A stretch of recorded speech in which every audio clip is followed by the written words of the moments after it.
Hello everyone, welcome to your very own favorite education channel GS School.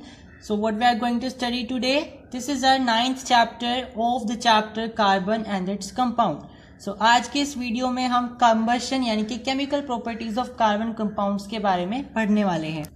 Last lecture में मैंने आपको fuels और flames के बारे में बताया था. So flames are of two types, that is according to their color, blue and yellow. And here today we are going to study about the chemical properties of carbon compounds. So I told you in the last lecture that there are three properties, that means chemical properties of carbon compounds. उसमें से पहली होती है combustion, दूसरी होती है addition reaction और तीसरी होती है substitution reaction. So we are starting with combustion. So combustion क्या होता है? कंबशन का कॉमन नेम आप बोल सकते हो किसी चीज को जलाना, दैट इज बर्न करना. तो अगर हम किसी कार्बन कंपाउंड को ऑक्सीजन की प्रेजेंस में बर्न करते हैं तो इसका मतलब होता है वो कंबशन हो रहा है. ऑक्सीजन की प्रेजेंस में बर्न करना, दैट इज कि आप उसे बर्न कर रहे हो इन द ओपन एयर, यानी खुली हवा में आप उसको जला रहे हो. और जनरली जब भी हम ये बोलते हैं कि हम किसी चीज को हीट कर रहे हैं या फिर किसी चीज को बर्न कर रहे हैं, इसका मतलब है कि आप उसकी डायरेक्ट रिएक्शन किससे करा रहे हो? उसकी डायरेक्ट रिएक्शन आप ऑक्सीजन से करा रहे हो. यस, तो हम यहाँ पे अगर कंबशन बोल रहे हैं तो कंबशन का मतलब है आप किसी भी कार्बन कंपाउंड को ऑक्सीजन से रिएक्ट करा रहे हो. अब ये जो रिएक्शंस होती है ये बहुत ज्यादा कॉम्प्लेक्स नहीं होती है, इनमें सिंपल आपको प्रोडक्ट पहले से ध्यान रखने हैं. कोई भी कार्बन कंपाउंड हो, जनरली जो हम आपके एल्केन्स होते हैं यानी कि सैचुरेटेड हाइड्रोकार्बन्स होते हैं, वो आपके 4 प्रोडक्ट बनाते हैं और वो 4 के 4 हर एक रिएक्शन में सेम रहते हैं, वो बदलते नहीं है. और इनके अलावा कोई 5वां भी प्रोडक्ट नहीं बनता है. तो उन 4 प्रोडक्ट में सबसे पहला प्रोडक्ट होता है कार्बन डाइऑक्साइड, दूसरा होता है वाटर का, तीसरा हीट का और चौथा लाइट का. ये मैंने आपको इससे पिछले लेक्चर में बताया था कि कंबशन एक ऐसा प्रोसेस होता है जिसमें आप कार्बन कंपाउंड को बर्न करते हो और जब आप उनको बर्न करते हो तो 4 प्रोडक्ट निकलते हैं उस रिएक्शन से. ठीक है, तो 4 प्रोडक्ट वहां से निकलते हैं और वो 4 प्रोडक्ट हमेशा सेम रहते हैं. सबसे पहला प्रोडक्ट होता है कार्बन डाइऑक्साइड गैस, दूसरा प्रोडक्ट होता है वाटर, यानी यहाँ पे वाटर देखो ऐसा नहीं है वाटर यहाँ पे लीटर में 1 जग 2 जग निकलेगा, 1 गिलास 2 गिलास निकलेगा, ऐसा नहीं होता है. Water in the form of water vapours, भाप की फॉर्म में हमेशा यहाँ पे पानी निकलता है. तीसरा प्रोडक्ट होता है हीट, यानी जब भी आप किसी कार्बन कंपाउंड को जलाओगे तो वो गर्मी पैदा करेगा, दैट इज हीट प्रोड्यूस करेगा. ठीक है, एक और प्रोडक्ट निकलता है दैट इज लाइट, यानी हम जब भी किसी कार्बन कंपाउंड को जलाते हैं तो हमेशा लाइट प्रोड्यूस होती है. फॉर एग्जांपल आपके पास होता है मीथेन गैस. जब भी हम किसी मीथेन गैस को जलाते हैं तो मीथेन गैस को जलाने से कार्बन डाइऑक्साइड गैस निकलती है. इसके साथ वाटर वेपर्स भी निकलती है और हीट और लाइट भी निकलती है. तो यहाँ पे ये सारे प्रोडक्ट यानी कि आपका जो CO2 है और जो आपका H2O है, ये दोनों के दोनों प्रोडक्ट आपके गैसियस फॉर्म में निकलते हैं. यानी जो आपका वाटर है it will also be in the gaseous form as well. Yes, example के लिए जो घर में हम LPG के सिलेंडर यूज करते हैं अपने कुकिंग पर्पस के लिए, उसमें भी क्या होता है? आपका कार्बन होता है ना, मतलब कि कार्बन कंपाउंड्स होते हैं वो भी. और LPG जनरली आपका एल्केन होता है, यानी कि आपका सैचुरेटेड हाइड्रोकार्बन होता है. तो जब भी आप LPG का यूज करते हो तो वो बर्न होता है. ठीक है, जब भी आप लाइटर से LPG सिलेंडर की गैस को स्टोव को ऑन करते हो, इसका मतलब क्या है? आप उसकी रिएक्शन किससे करा रहे हो? ऑक्सीजन से करा रहे हो. यस, तो जब भी आप उसको बर्न करोगे तो वो क्या प्रोड्यूस करेगा? वो हीट प्रोड्यूस करेगा, वो लाइट प्रोड्यूस करेगा, कार्बन डाइऑक्साइड प्रोड्यूस करेगा और वाटर वेपर्स भी प्रोड्यूस करेगा. यस, लेकिन हमें यहाँ पे ये ध्यान रखना है कि जब भी कोई सैचुरेटेड हाइड्रोकार्बन जलाया जाता है तो उसमें हमेशा ब्लू फ्लेम निकलता है. ठीक है, यानी कि आप ये बोल सकते हो कि सैचुरेटेड हाइड्रोकार्बन हमेशा बर्न होते हैं ब्लू फ्लेम के साथ. वहीं जो आपके अनसैचुरेटेड हाइड्रोकार्बन है वो येलो फ्लेम के साथ बर्न होते हैं, यानी कि कंबशन उनका येलो फ्लेम के साथ होता है. ठीक है, एक और डिफरेंस होता है कि हमेशा जब भी सैचुरेटेड हाइड्रोकार्बन कंबशन की प्रोसेस में जाएंगे तो उनमें हमेशा नॉन सूटी फ्लेम प्रोड्यूस होता है. यानी कि जब भी आप ये बोलते हो कि आपके पास सैचुरेटेड हाइड्रोकार्बन है और आप उसको अंडरगो कर रहे हो कंबशन के प्रोसेस में, तो इसका मतलब ये है कि उसका जो फ्लेम होगा वो नॉन सूटी होगा. नॉन सूटी होने का मतलब है कि उसके अंदर कोई भी अनबर्न्ड कार्बन पार्टिकल्स नहीं होंगे. यानी कि जो आपके हाइड्रोकार्बन होगा वो पूरी तरीके से कंबशन के प्रोसेस में अंडरगो होगा, ऐसा कोई भी उसमें पार्टिकल नहीं बचेगा जो कंबशन नहीं हो पाएगा, यानी कि उसमें से सारे के सारे पार्टिकल जो है कंबशन की प्रोसेस में चले जाएंगे, कोई भी अनबर्न्ट नहीं रह पाएगा। ठीक है, अगर वो अनबर्न्ट नहीं है तो वो सूटी पार्टिकल्स भी नहीं बनेंगे, है ना। मैंने आपको पिछले लेक्चर में डिटेल में बताया था कि सूटी पार्टिकल्स कब बनते हैं, जब आप किसी चीज को जलाते हो और उसे ऑक्सीजन की कमी कर देते हो, यानी कि कम ऑक्सीजन की प्रेजेंस में आप किसी चीज को जलाओगे तो वो सूटी पार्टिकल्स की फॉर्मेशन कर देगा। लेकिन अगर आप उसको in the presence of excess oxygen, यानी कि आप उसे भरपूर ऑक्सीजन की प्रेजेंस में जला रहे हो, तो उसमें सूटी पार्टिकल्स की फॉर्मेशन नहीं होती है। जनरली जो आपके सैचुरेटेड हाइड्रोकार्बन होते हैं वो आपके नॉन सूटी फ्लेम्स में जलते हैं, यानी कि उसमें सूटी पार्टिकल्स की फॉर्मेशन नहीं होती है, क्योंकि जनरली जो आपके सैचुरेटेड हाइड्रोकार्बन होते हैं उनमें कार्बन पार्टिकल्स की संख्या ही कम होती है। तो अगर कार्बन पार्टिकल की संख्या कम है तो उन्हें कम ऑक्सीजन में भी वो अच्छे से जल जाएंगे, उन्हें ज्यादा ऑक्सीजन की जरूरत नहीं पड़ेगी। तो भाई जो हमारे कार्बन पार्टिकल्स होते हैं सैचुरेटेड हाइड्रोकार्बन में वो लेस होते हैं, मतलब कि इतने ज्यादा नहीं होते हैं।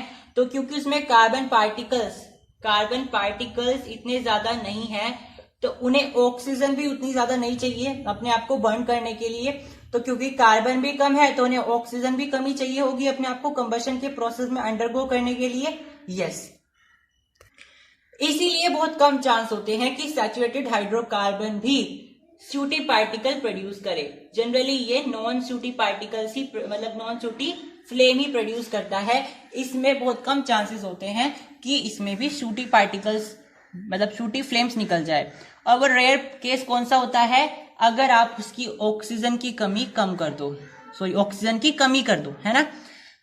तो भाई ऐसा नहीं है कि इन्हें वचन मिला हुआ है कहीं से सैचुरेटेड हाइड्रोकार्बन्स को कि भाई तुम लोग तो जो हो हमेशा बढ़िया ऑक्सीजन की आपके पास कृपया रहेगी और आप हमेशा नॉन सूटी फ्लेम के साथ जलोगे। ऐसा नहीं होता है, ये हमारे ऊपर निर्भर भी करता है, क्योंकि हम अपने अकॉर्डिंग भी इनको मॉडिफाई कर सकते हैं।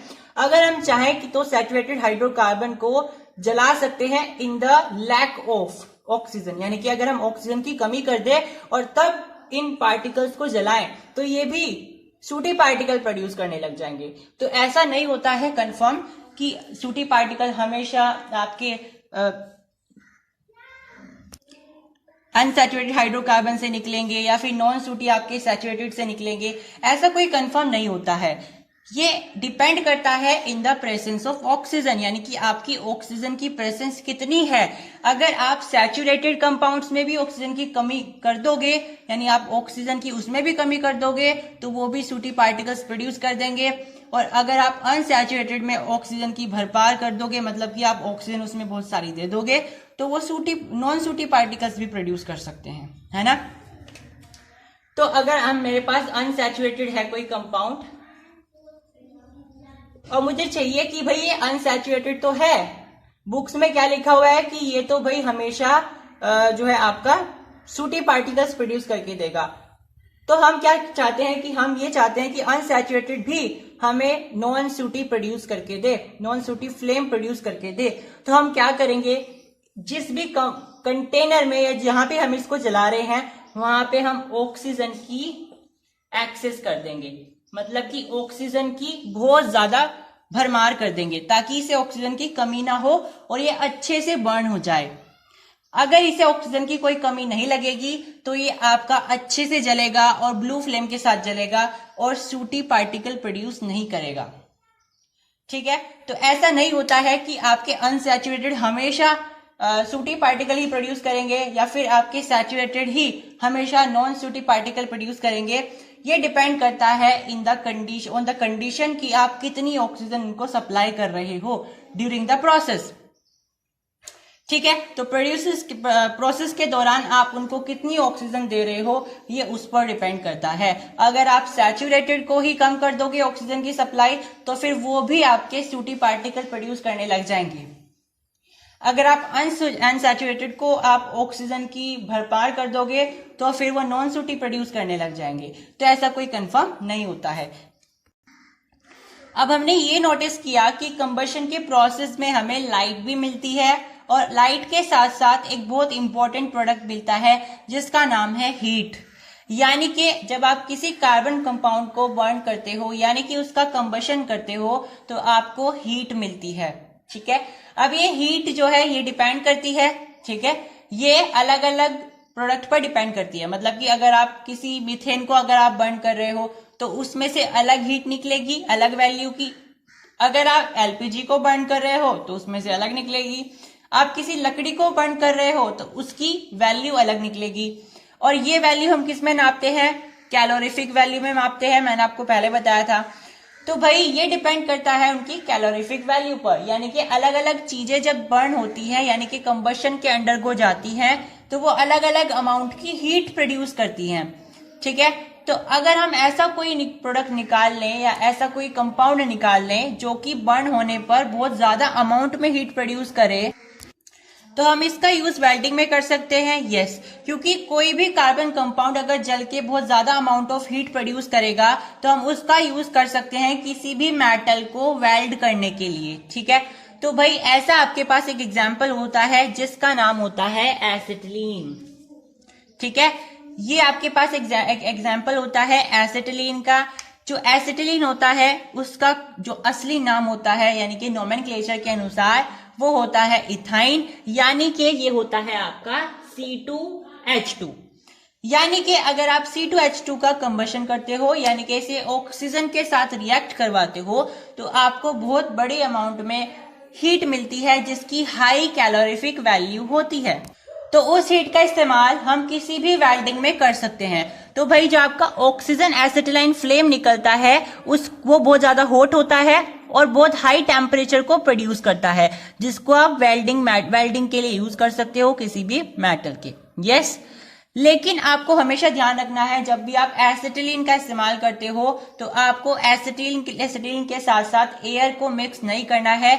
यानी कि आपको mixture of acetylene and air use नहीं करना है वेल्डिंग के लिए, क्योंकि अगर आप ऐसा करोगे तो इससे क्या होने वाला है, इससे सूटी फ्लेम निकलेगा। ठीक है, क्योंकि हमारे इन्वायरमेंट में इतनी ज्यादा अमाउंट में ऑक्सीजन प्रेजेंट नहीं है। अब आप कहोगे 28-29% तो है, लेकिन in comparison to other constituents ये थोड़ी सी कम होती है। तो भाई जब भी आप किसी चीज को एयर की प्रेजेंस में जलाओगे तो फिर वो ऑक्सीजन से ज्यादा तो नाइट्रोजन पर हावी होगी, मतलब नाइट्रोजन उस पर हावी होगी। तो फिर इससे क्या होगा, ऑक्सीजन की कट ऑफ हो जाएगी सप्लाई की और इससे सूटी पार्टिकल प्रोड्यूस होने लगेंगे। क्योंकि अगर ऑक्सीजन की कमी हो गई तो फिर आपका जो सूटी पार्टिकल है वो प्रोड्यूस होने लगेंगे क्योंकि कार्बन कंपाउंड अच्छे से नहीं बर्न हो पाएंगे। तो भाई हमें हमेशा एसिटिलीन को यूज करना चाहिए सिंगल, यानी कि हमें उसका एयर के साथ मिक्सचर नहीं लेना चाहिए। अगर आप एयर के साथ उसका मिक्सचर लोगे तो नाइट्रोजन उसकी कट ऑफ कर देगी ऑक्सीजन से और ऑक्सीजन अच्छे से सप्लाई नहीं हो पाएगी, जिससे होगा क्या, कुछ पार्टिकल अनबर्न्ड रह जाएंगे प्रॉपर, यानी कि कंप्लीट कंबशन नहीं हो पाएगा, इनकम्प्लीट कंबशन होगा।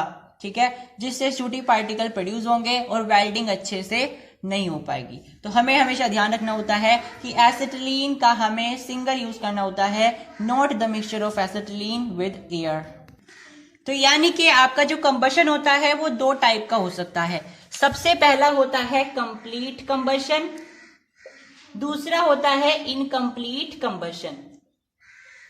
कंप्लीट कंबशन में क्या होगा, अगर कार्बन का एक एक पार्टिकल अच्छे से बर्न हो पा रहा है ऑक्सीजन के साथ और कोई भी कार्बन पार्टिकल अनबर्न नहीं रह पा रहा है, मतलब कोई भी ऐसा पार्टिकल नहीं है जो जला नहीं है, मतलब कि वो बर्न नहीं हो पाया।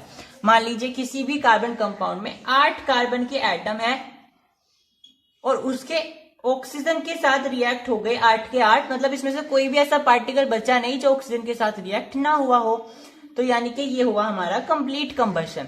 लेकिन अगर ऐसा हो जाए कि 8 है लेकिन उसमें से केवल और केवल 7 ही कंप्लीट कंबशन में गए, मतलब 7 ही ऑक्सीजन के साथ रिएक्ट कर पाए, तो जो एक कार्बन का पार्टिकल बचा वो क्या हो गया, वो अनबर्न हो गया, मतलब कि वो रिएक्ट ही नहीं कर पाया ऑक्सीजन के साथ और वो कैसा हो गया, वो हमारा सूटी पार्टिकल हो गया। तो ये जो एक पार्टिकल बचा कार्बन का, ये सूटी पार्टिकल बन करके ऊपर की तरफ फ्लो हो जाएगा, उड़ जाएगा। ठीक है, तो इस तरीके से सूटी पार्टिकल की फॉर्मेशन होती है। तो भाई कंप्लीट कंबशन और इनकम्प्लीट कंबशन, दो टाइप के आपके पास कंबशन होते हैं। कंप्लीट कंबशन अच्छा होता है क्योंकि इसमें हमारे हर एक कार्बन का पार्टिकल अच्छे से बर्न हो जाता है ऑक्सीजन के साथ और कार्बन डाइऑक्साइड प्रोड्यूस करता है। लेकिन इनकम्प्लीट कंबशन बहुत खतरनाक होता है। क्यों?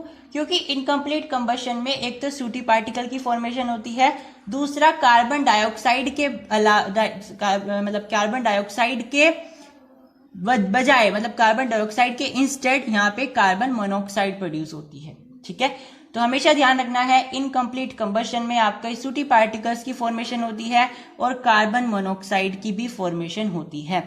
तो भाई इनकम्प्लीट कंबशन के यहाँ पे हम देखने वाले हैं डिसएडवांटेज।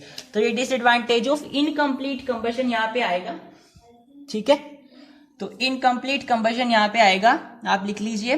तो इसके 3 डिसएडवांटेज होती है। पहली है यहाँ पे प्रोड्यूस कार्बन मोनोऑक्साइड, दूसरी है पोल्यूट्स एनवायरनमेंट, क्योंकि भाई कार्बन मोनोऑक्साइड प्रोड्यूस होगी तो एनवायरनमेंट तो पोल्यूट होगा ही होगा।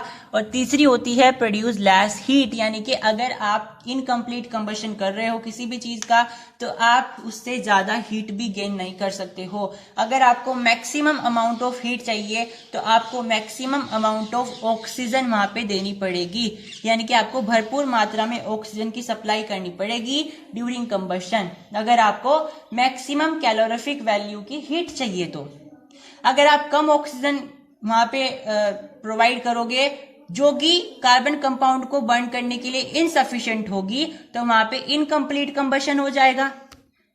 और अगर इनकम्प्लीट कंबशन होगा तो भाई क्या होगा, मान लीजिए कोई भी प्रोडक्ट है ए बी, वो रिएक्ट हुआ है, ए मान लीजिए कोई भी प्रोडक्ट है ए मान लीजिए, वो ऑक्सीजन से रिएक्ट हुआ और यहाँ पे इनकम्प्लीट कंबशन हुआ है।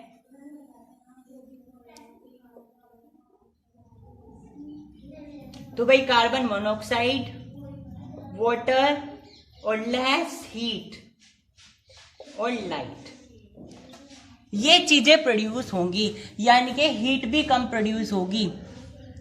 ठीक है, तो भाई हम हमेशा ध्यान रखेंगे कि अगर आपको मैक्सिमम अमाउंट ऑफ हीट चाहिए तो आपको कंबशन भी कौन सा लगाना पड़ेगा, कंप्लीट कंबशन, यानी कि आपको ऑक्सीजन की सप्लाई भरपूर करनी पड़ेगी, आपको कमी नहीं देनी है ऑक्सीजन की सप्लाई में। तो भाई हमारे हो गए हैं इनकम्प्लीट कंबशन के 4 डिसएडवांटेजेस। सबसे पहला तो है कार्बन मोनोऑक्साइड प्रोड्यूस करेगा, CO होता है कार्बन मोनोऑक्साइड। दूसरा होता है ये एनवायरनमेंट को पोल्यूट भी करेगा, क्योंकि आपको पता ही है कार्बन मोनोऑक्साइड बहुत हार्मफुल होता है एनवायरनमेंट के लिए। तीसरा होता है कि ये हमें लेस हीट प्रोड्यूस करके देता है, और एक होता है ये सूटी पार्टिकल्स की फॉर्मेशन करता है, और ये सूटी पार्टिकल्स हमारे एनवायरनमेंट के लिए बहुत हार्मफुल होते हैं। ये हमारे एनवायरनमेंट में एयर पोल्यूशन को जन्म देते हैं। ठीक है, अब हम पढ़ने वाले हैं सब्स्टिट्यूशन रिएक्शन के बारे में। सब्स्टिट्यूशन रिएक्शन क्या होती है भाई? सब्स्टिट्यूट का मतलब क्या होता है? किसी चीज को रिप्लेस कर देना किसी दूसरे चीज से। ठीक है, तो हम यहाँ पे रिएक्शन पढ़ रहे हैं, तो रिएक्शन में क्या होगा, आप किसी कार्बन कंपाउंड में से किसी एक एलिमेंट को रिप्लेस कर दोगे किसी दूसरे एलिमेंट से, है ना। जैसे हमने पढ़ा था हेलो एल्केन्स में, हेलो एल्केन्स में भी तो ऐसा ही होता था, बिल्कुल सेम ही प्रोसेस होता है सब्स्टिट्यूशन रिएक्शन का।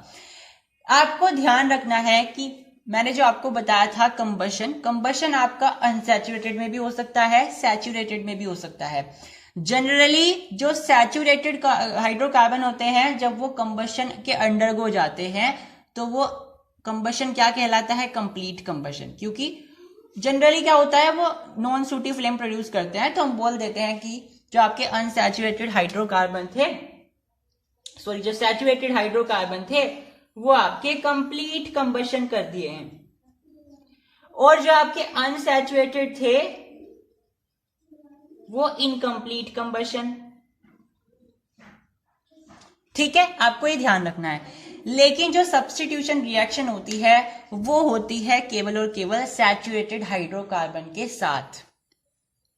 ठीक है, इसमें क्या होगा, the reaction in which one or more hydrogen atom of a hydrocarbon are replaced by chlorine is called substitution reaction.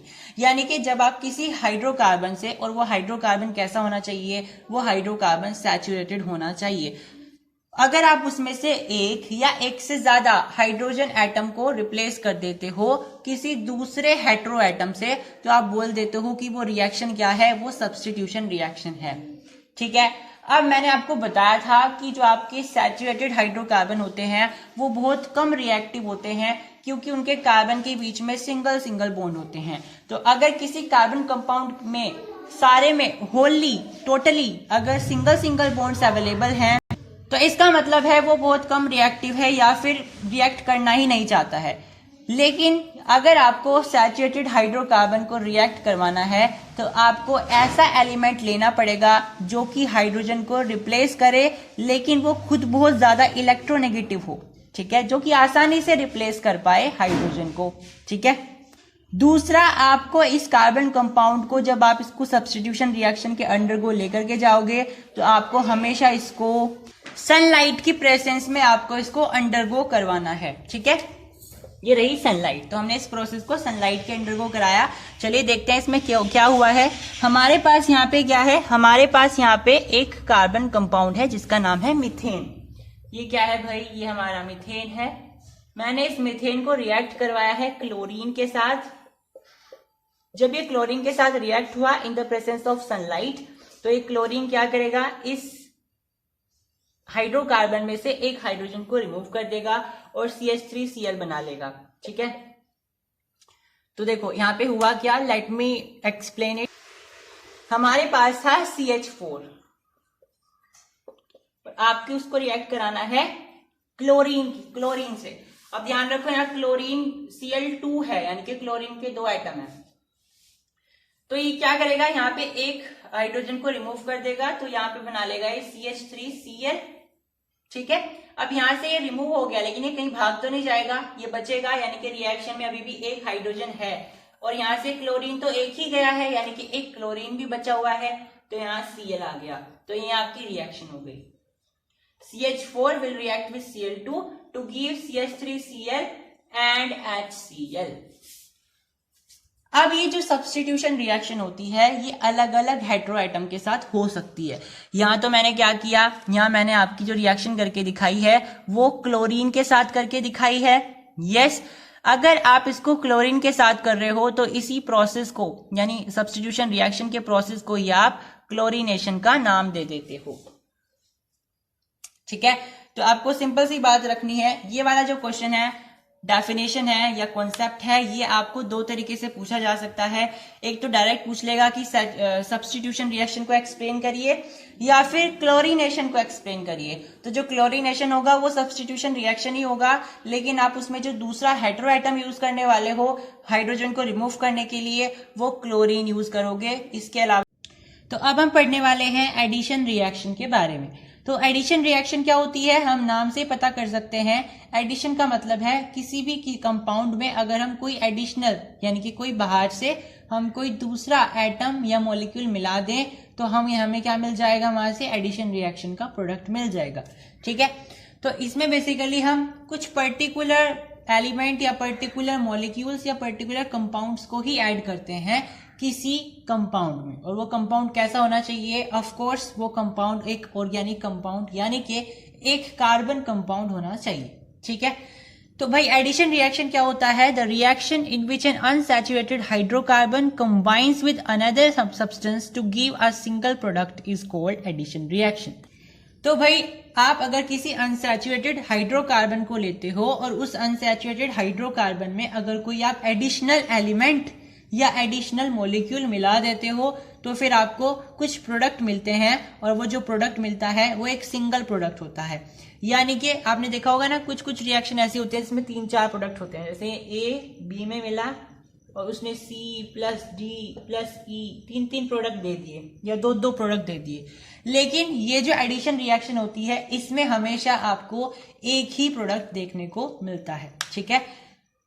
अब इसकी एक और खास प्रॉपर्टी होती है कि जो आपकी एडिशन रिएक्शन होती है उसमें जब आप मतलब उसको प्रोसेस करते हो तो उसमें अनसैचुरेटेड हाइड्रोकार्बन सैचुरेटेड बन जाता है।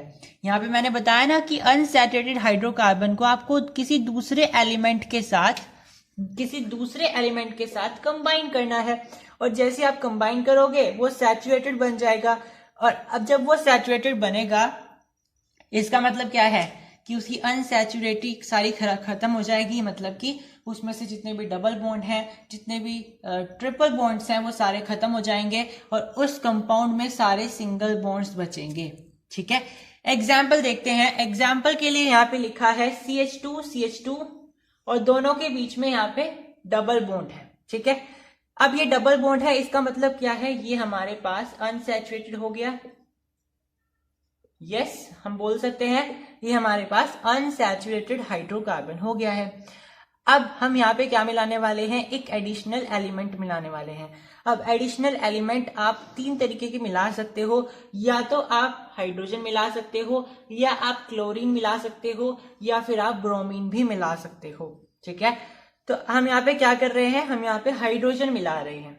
ओके, हम यहाँ पे हाइड्रोजन मिला रहे हैं। तो जैसे हम यहाँ पे हाइड्रोजन मिलाएंगे और हमें जब रिएक्शन करनी है, इसकी कंडीशन है आपको इसको हीट करना है। डेल्टा रिप्रेजेंट कि आप उसको हीट कर रहे हो या बर्न कर रहे हो, और आपको यहाँ पे एक कैटलिस्ट की प्रेजेंस में करना है। कैटलिस्ट का मतलब होता है कोई ऐसा एलिमेंट या ऐसा कोई मॉलिक्यूल या ऐसा कोई कंपाउंड जिसकी प्रेजेंस में रिएक्शन का रेट आप मैनेज कर सकते हो। यानी कि आप चाहते हो कि ये रिएक्शन बहुत जल्दी जल्दी हो जाए, कैटलिस्ट क्या करेगा, उस रिएक्शन को बढ़ा देगा।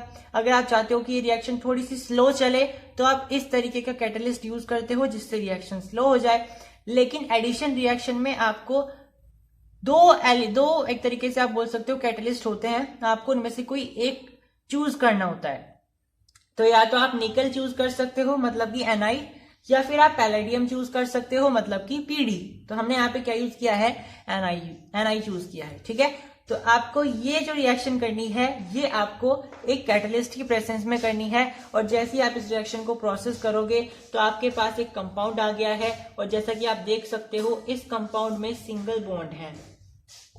सिंगल बॉन्ड होने का मतलब है कि ये जो आपके पास कार्बन कंपाउंड है ये सैचुरेटेड हाइड्रोकार्बन है। ठीक है, अब इस रिएक्शन को मॉलिक्यूलर लेवल पर समझते हैं। हमारे पास था CH2 डबल बॉन्ड CH2, इसका मतलब क्या है, आप इसको कैसे रिप्रेजेंट कर सकते हो, देखो इसको थोड़ा सा ऊपर लिखते हैं। यहाँ पे है CH2 double bond CH2। Yes, इसका मतलब है कि आपके पास एक कार्बन है, फिर दूसरा कार्बन है, दोनों के बीच में डबल बॉन्ड है, और इधर से आपके पास 2 हाइड्रोजन एटम्स लगे हुए हैं, और इधर से आपके पास 2 हाइड्रोजन एटम लगे हुए हैं। यही है इसका मतलब। यस, अब आप क्या कर रहे हो, इसमें हाइड्रोजन मिला रहे हो, यानी कि 2H मिला रहे हो। यस, अब ध्यान से देखेंगे, यहां पे अगर हम ऑब्जर्व करें इस कंपाउंड को, तो इसमें देखिए कार्बन की टेट्रावैलेंसी कंप्लीट हो रही है। कैसे, इसकी यहां से 2 बॉन्ड बन गया, एक बॉन्ड यहां से बन गया, एक बॉन्ड यहां से बन गया, टोटल इस कार्बन कंपाउंड के पास 4 बॉन्ड कंप्लीट हो गए हैं, यानी कि इसकी टेट्रावैलेंसी कंप्लीट हो गई है। यस, ऐसे ही इस कार्बन के पास है। लेकिन अगर आप इसमें हाइड्रोजन ऐड करना चाहते हो तो भाई वो हाइड्रोजन कहाँ पे ऐड होगा, वो तो फिर अपनी जगह ढूंढेगा कि मुझे कहाँ ऐड होना है, क्योंकि ये भी जगह फिल है, ये भी जगह फिल है। तो फिर होगा क्या, ये हाइड्रोजन आएगा और इस डबल बॉन्ड को कैंसिल कर देगा। अब इस डबल बॉन्ड को ये सिंगल बॉन्ड में तब्दील कर देगा। तो जैसे ये सिंगल बॉन्ड में कन्वर्ट होगा, देखो इसी को देखो, यहाँ पे C है, यहाँ पे डबल बॉन्ड C था। ठीक है, यहाँ पे डबल बॉन्ड C था, तो हमने क्या कर दिया है, सिंगल बॉन्ड कर दिया। अब देखो इधर ये हमारे पास 2 हाइड्रोजन पहले से ही लगे हुए थे। अब इसकी वैलेंसी देखो 1 2 3 है, यानी कि 1 की कमी है, तो हम 1 हाइड्रोजन ऐड कर देंगे। ऐसे यहाँ पे 1 2 3 यानी 1 की कमी है, तो 1 हाइड्रोजन हमने यहाँ पे ऐड कर दिया। मतलब कि हमने 2 हाइड्रोजन ऐड करे, और हम 2 ही तो ऐड करना चाहते थे। तो यानी कि एडिशन ऑफ हाइड्रोजन की वजह से इसका जो डबल बॉन्ड था, यानी कि अनसैचुरेशन था, वो खत्म हो गया है, और वो अनसैचुरेशन सैचुरेशन में कन्वर्ट हो गया है। यानी कि अब जो आपके पास हाइड्रोकार्बन मिला है उसमें सारे बॉन्ड सिंगल है, और ये आपके पास सैचुरेटेड हाइड्रोकार्बन है। तो भाई जो आपके एडिशन रिएक्शन होती है उसकी प्रॉपर्टी क्या है कि ये आप किस पर अप्लाई करते हो, एक अनसैचुरेटेड हाइड्रोकार्बन पे अप्लाई करते हो। ठीक है, तभी तो वो सैचुरेटेड बनेगा, क्योंकि इसका मेन काम होता है सैचुरेशन को अनसैचुरेशन में तब्दील करना।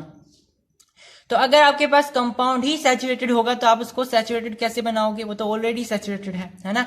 तो आप इस रिएक्शन में हमेशा अनसैचुरेटेड हाइड्रोकार्बन का इस्तेमाल करते हो और उसको सैचुरेटेड में कन्वर्ट करते हो। ठीक है, कन्वर्ट कैसे करेंगे? आपके पास 3 एलिमेंट होते हैं जो आप इसमें कंपाउंड में मिला देते हो, फिर उसको हीट करते हो इन द प्रेजेंस ऑफ कैटलिस्ट। अब वो कैटलिस्ट निकल भी हो सकता है और पैलेडियम भी हो सकता है। ठीक है, जैसे आप इन तीनों एलिमेंट में से कोई भी एक ऐड करोगे तो यहाँ पे इसके जो डबल बॉन्ड है ये हट जाएंगे और उनके अलावा ये वाले एलिमेंट जुड़ जाएंगे। ठीक है, समझ में आया? तो जैसे यहाँ पे हमने H2 यूज किया था तो H2 की वजह से डबल बॉन्ड हट गए और ये यहाँ जो है इधर उधर लग गए इसके, जिससे इसकी जो आपके पास ट्रिपल बॉन्ड या डबल बॉन्ड की प्रॉपर्टी थी वो खत्म हो गई है और सारे ही बॉन्ड यहाँ पे सिंगल बॉन्ड आ गए।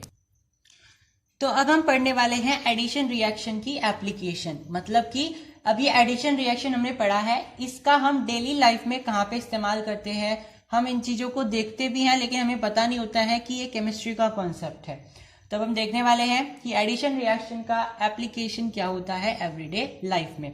तो भाई सबसे पहले एप्लीकेशन का नाम है हाइड्रोजनेशन। ठीक है, ये बिल्कुल वही है जो मैंने आपको अभी बताया है, लेकिन अब हम इसको देखने वाले हैं टू द विजन ऑफ कि हम डेली लाइफ में इसको किस तरीके से इस्तेमाल करते हैं। तो भाई मैंने आपको क्या बताया था कि आप किसी ऑर्गेनिक कंपाउंड में वो कैसा होना चाहिए, वो अनसैचुरेटेड होना चाहिए। ठीक है, यानी उसमें डबल बॉन्ड या ट्रिपल बॉन्ड होने चाहिए। आप उसमें 3 एलिमेंट में से कोई भी एलिमेंट ऐड कर सकते हो और वो 3 एलिमेंट कौन कौन से बताए थे मैंने? हाइड्रोजन, क्लोरीन या फिर ब्रोमीन, ये 3 बताए थे। यस, तो अगर मैं इसमें से केवल हाइड्रोजन को चूज करूं, ठीक है, यानी मैं इसमें से केवल हाइड्रोजन को ही ऐड करूं, हाइड्रोजन का ही एडिशन करूं, तो वो रिएक्शन कैसी हो जाएगी? वो हाइड्रोजनेशन हो जाएगी।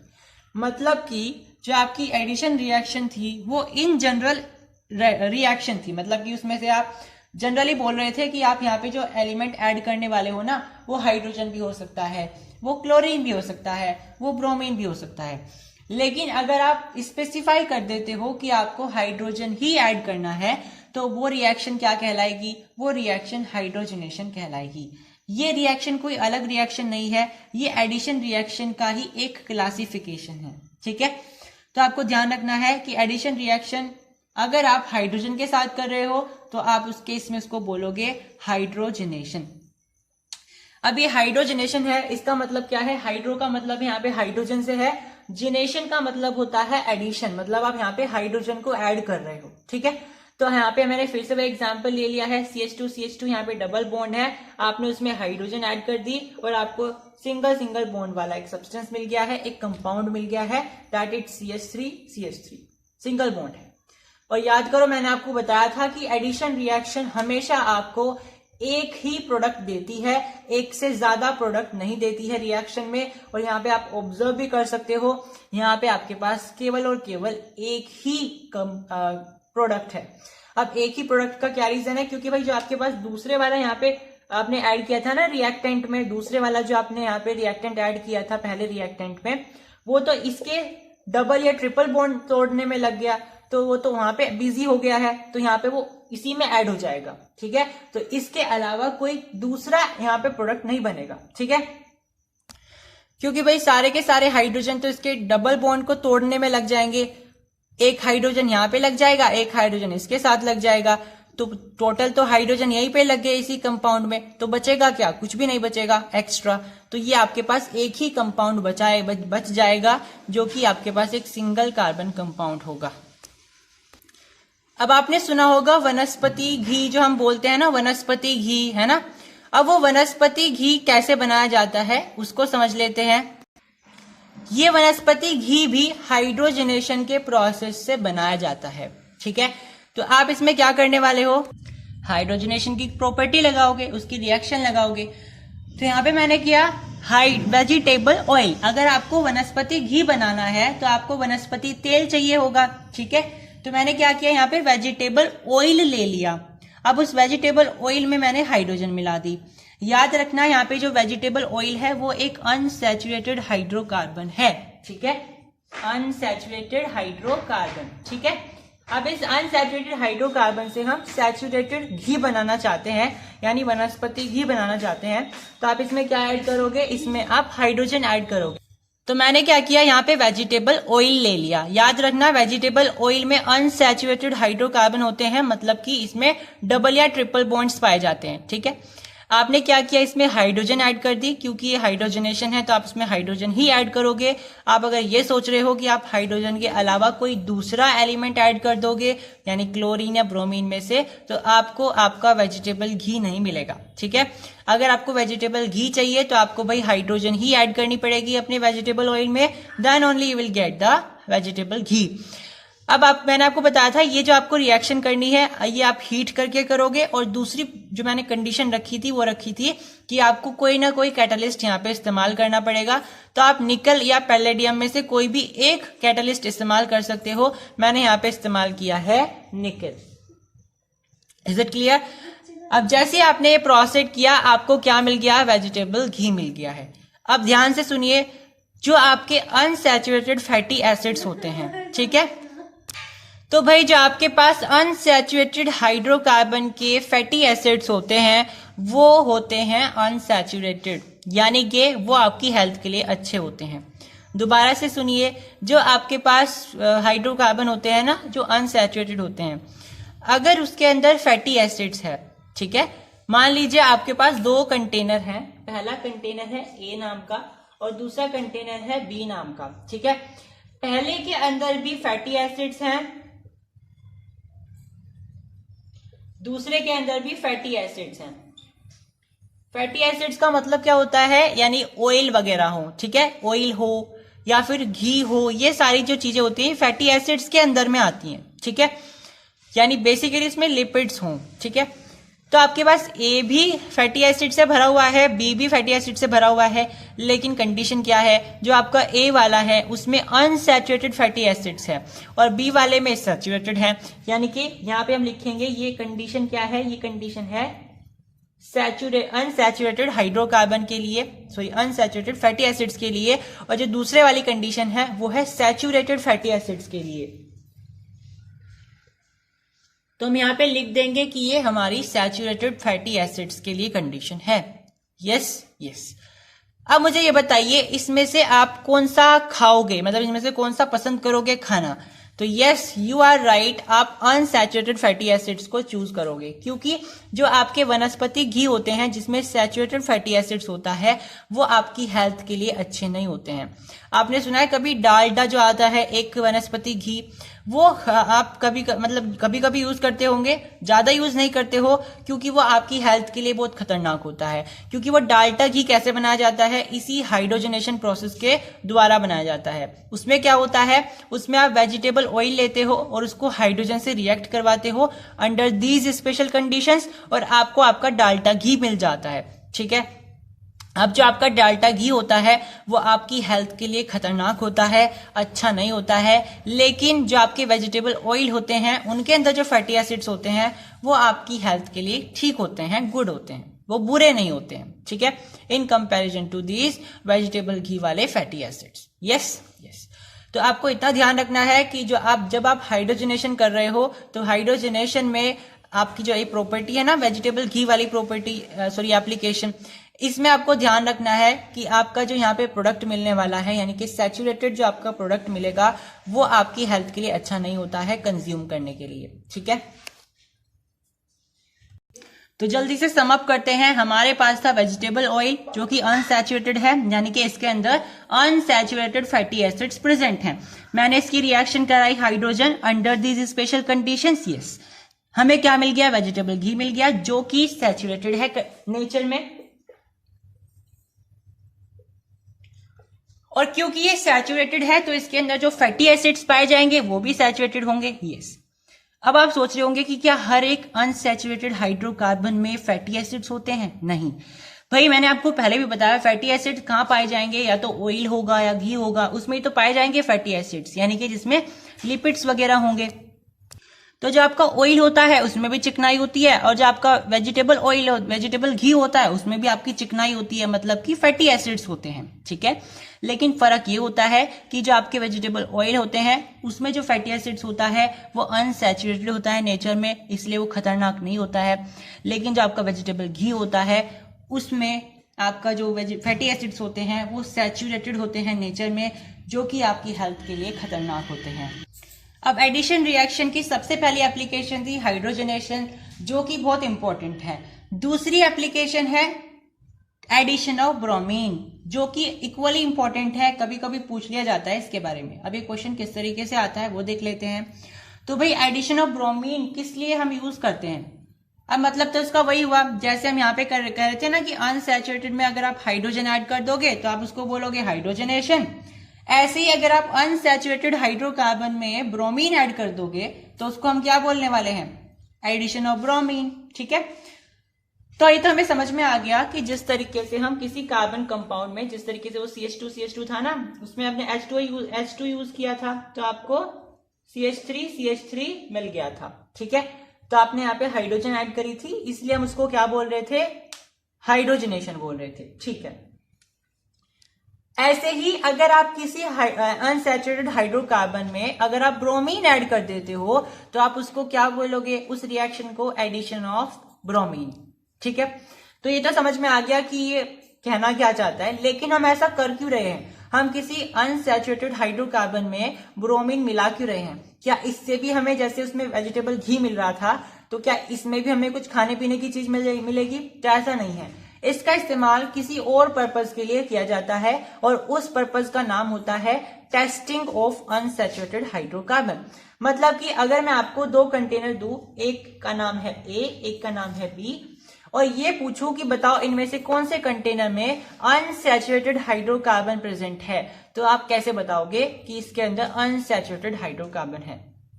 आप कहोगे कि जिसके फॉर्मूले में डबल है या ट्रिपल बॉन्ड है वो आपका अनसैचुरेटेड हो जाएगा। लेकिन ये तो अगर आपकी लिक्विडी फॉर्म में आ गया तो आप कैसे बताओगे? क्या उसमें डबल बॉन्ड बने हुए होंगे? नहीं बने हुए होंगे। तो आप कैसे पहचानोगे प्रैक्टिकली कि कौन सा आपके पास हाइड्रोकार्बन सैचुरेटेड है और कौन सा हाइड्रोकार्बन अनसैचुरेटेड है? तो इसका तरीका होता है ब्रोमीन वाटर टेस्ट, यानी कि आप ब्रोमीन की मदद से ये चेक कर सकते हो। कैसे करते हैं हम चेक, वो देख लेते हैं। तो सबसे पहली बात तो यह है कि आपको ब्रोमीन डायरेक्टली इस्तेमाल नहीं करना है। आपको ब्रोमीन को वाटर में मिलाना है और आपको वाटर में मिलाने से ब्रोमीन का वाटर मिल जाएगा। सिंपल, आपको कुछ नहीं करना, ब्रोमीन लेना है, ब्रोमीन को वाटर में मिलाना है, वाटर में मिलाने से आपको ब्रोमीन वाटर मिल जाएगा और इसी ब्रोमीन वाटर का इस्तेमाल हमें इस रिएक्शन में करना है। आपको ब्रोमीन इस्तेमाल नहीं करना है, ब्रोमीन वाटर इस्तेमाल करना है। Is it clear? यस। अब इससे अगला प्रोसेस क्या है, ये तो हमें समझ में आ गया कि हमें ब्रोमीन वाटर इस्तेमाल करना है, ना कि इंडिविजुअली ब्रोमीन। यस। अब आपको क्या करना है? वही काम करना है। आपके पास अनसैचुरेटेड हाइड्रोकार्बन है, ठीक है, चलो हम ये भी नहीं बोल रहे कि वो अनसैचुरेटेड है, मान लीजिए कोई भी हाइड्रोकार्बन है, ठीक है, मान लीजिए कोई भी हाइड्रोकार्बन है, हम बोल रहे हैं कि वो सिंपल एक हाइड्रोकार्बन है। आपको उसकी रिएक्शन किससे करानी है? आपको उसकी रिएक्शन ब्रोमीन वाटर से करा देनी है। अब यहाँ पे एक कंडीशन आपको ध्यान रखनी है। आप कैसे चेक करोगे कि ये हाइड्रोकार्बन अनसैचुरेटेड है या फिर सैचुरेटेड है? तो यहाँ पे पहचानने का तरीका होता है, आपको एक बात ध्यान रखनी है कि जो ब्रोमीन होता है ना, ब्रोमीन सोल्यूशन बोल लीजिए या ब्रोमीन वाटर बोल लीजिए या खाली ब्रोमीन बोल लीजिए, वो रेड ब्राउन कलर का होता है। ठीक है, ये कैसे कलर का होता है? ये रेड ब्राउन कलर का होता है। ठीक है, समझ में आए? तो आपको एक बात ये ध्यान रखनी है कि ब्रोमीन वाटर रेड या ब्राउन कलर का होता है, यानी इस रेंज में होता है। ठीक है, आपने क्या किया? आपने हाइड्रोकार्बन लिया और उस हाइड्रोकार्बन की रिएक्शन इस ब्रोमीन वाटर से करा दी, जिसका कलर अभी रेड ब्राउन है। अगर इसका कलर रिएक्शन के बाद खत्म हो जाता है, मतलब कि रिएक्शन के बाद जो प्रोडक्ट मिलेगा, मान लीजिए प्रोडक्ट का नाम है X, अगर ये X नाम का प्रोडक्ट है और इस X नाम के प्रोडक्ट में रेड ब्राउन कलर का कोई नाम और निशान है ही नहीं, ये कलर बिल्कुल डीकलराइज हो गया है, इसका मतलब ये है कि ये जो हाइड्रोकार्बन था ये अनसैचुरेटेड हाइड्रोकार्बन था। और अगर ये ब्राउन कलर अभी भी मेंटेन है, मतलब कि चेंज नहीं हुआ है, इसका मतलब है कि वो हाइड्रोकार्बन सैचुरेटेड हाइड्रोकार्बन था। Is it clear? यस। तो यहाँ पे मैंने ये लिखा है अनसैचुरेटेड हाइड्रोकार्बन को अगर आप ब्रोमीन वाटर में ऐड करने वाले हो तो आपका जो रेड ब्राउन कलर है ब्रोमीन का वो डिसअपेयर हो जाएगा, मतलब कि वो खत्म हो जाएगा। ठीक है, वही यहाँ पे अगर मैं सैचुरेटेड के लिए लिखूं, मान लीजिए यहाँ पे अब सैचुरेटेड है ये, तो ब्रोमीन वाटर के साथ अगर आप इसकी रिएक्शन करने वाले हो तो कलर आपका मेंटेन रहेगा।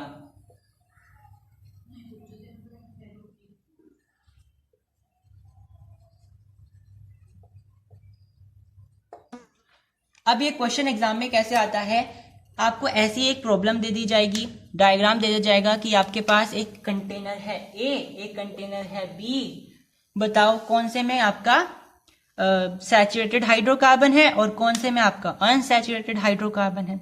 तो आपको क्या टेक्निक लगानी है, यही आपको वहां पे लिखना पड़ेगा कि आपके पास एप्लीकेशन होती है एडिशन रिएक्शन की, और एडिशन रिएक्शन की एप्लीकेशन क्या कहती है कि आपको ब्रोमीन का एडिशन करना है उस हाइड्रोकार्बन में। अगर ब्रोमीन का कलर यानी कि रेड ब्राउन कलर आपका भाग जाता है तो इसका मतलब ये है कि वो आपका हाइड्रोकार्बन कौन सा है, वो अनसैचुरेटेड हाइड्रोकार्बन है। और अगर वो आपका जो हाइड्रोकार्बन है उसमें आपका ब्रोमीन का कलर चेंज नहीं हो रहा है, बिल्कुल मेंटेन है, इसका मतलब है कि वो हाइड्रोकार्बन सैचुरेटेड हाइड्रोकार्बन है।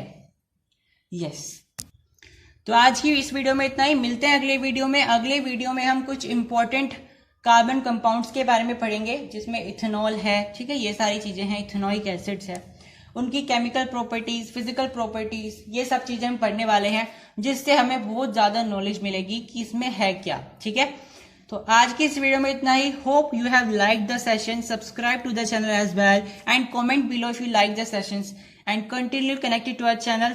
Thank you.